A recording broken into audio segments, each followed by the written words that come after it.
To all who come to this happy place, welcome. Disneyland is your land.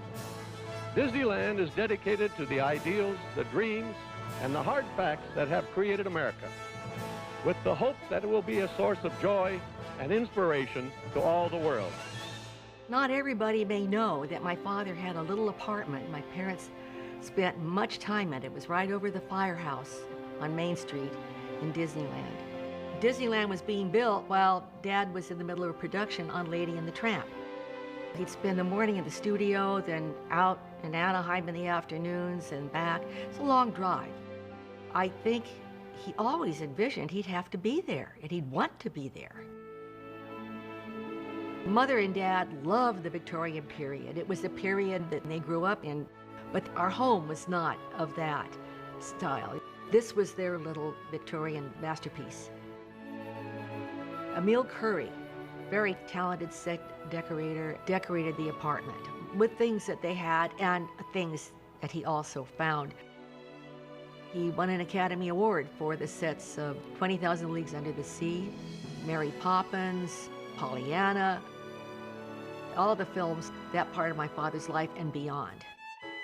When Dad would travel, they'd go into little antique shops, and that's where he acquired some of his miniature collection and bric-a-brac, little china teacups and things. Mother collected cranberry glass, and the cranberry is the color that dominates this apartment. It was this little microcosm of the Victorian world in cranberry red. It was gorgeous. Dad was always fascinated with things that worked. Mechanical toys, music boxes, that sort of thing. Near the front door, as you walked in, you'd see this beautiful Edison phonograph with a beautiful green morning glory shaped horn. Actually, it had morning glories painted around it. And it had a little wax cylinders. So we had music up there, nostalgic music. On the other side of the apartment is this beautiful music box made by the Regina Music Box Company in the late 19th century. It had this large metal disc with little notches in it that played all kinds of tunes. It was really quite wonderful to watch, sort of a calliope-like tone. Those were his personal purchases. What surprised me when we went back into the apartment sometime after Dad's death was that everything in that little tiny kitchenette area was there. In the cupboards were little baby bottles from the time my children were infants. Dad loved grilled cheese sandwiches, and so there was a sandwich grill there. And also, he was very content with a meal of just a can of chili, Gebhardt's and Hormel, which he would mix, not very fancy.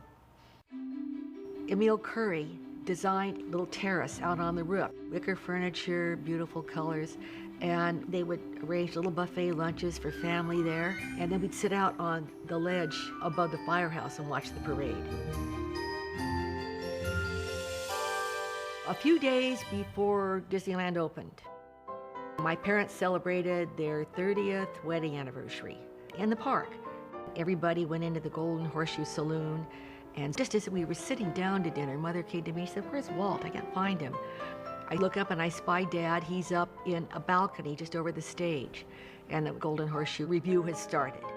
And at the end, the Pecos Bill thing, yippee-yi-yay, yippee-yi-oh.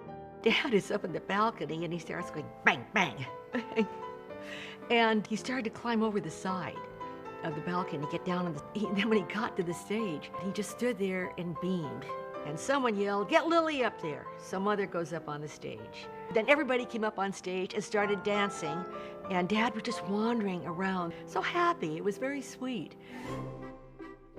Because the apartment was above the firehouse, it had a pole to slide down from the sleeping quarters to the engines. The pole went right up through the apartment floor to the ceiling, and Dad's looking out the window and he saw Bess Parker and Buddy Ebsen starting up Main Street, and he called out to them and told them how to get up to the apartment, and Dad showed them the fire pole and suggested that they slide down it. And like good sports, they both did.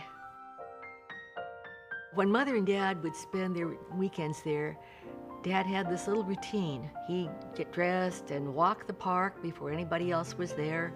They were still sweeping the streets and watering it down, and he'd have breakfast at Aunt Jemima's pancake house. It was his neighborhood.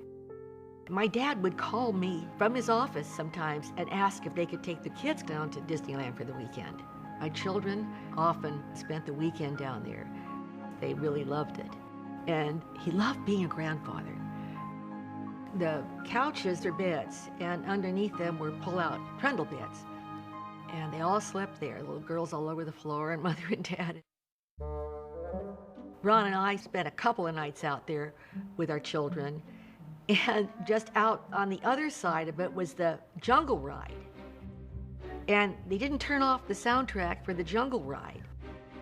So all night you would hear the gunshot, that was all part of the soundtrack. The kids kind of enjoyed it, but we didn't.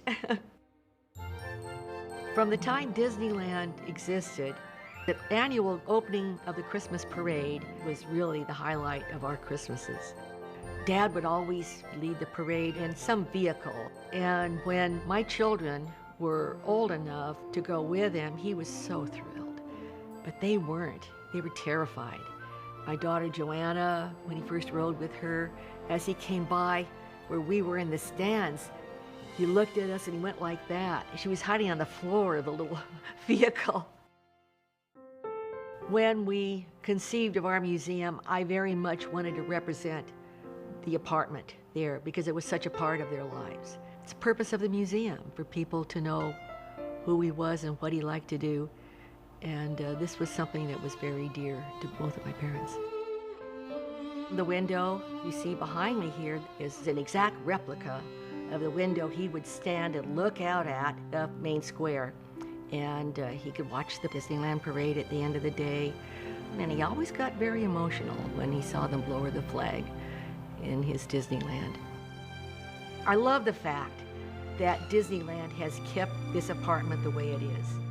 That lamp is always lit in that window over the firehouse, sort of as a symbol that Dad's spirit is still present in Disneyland.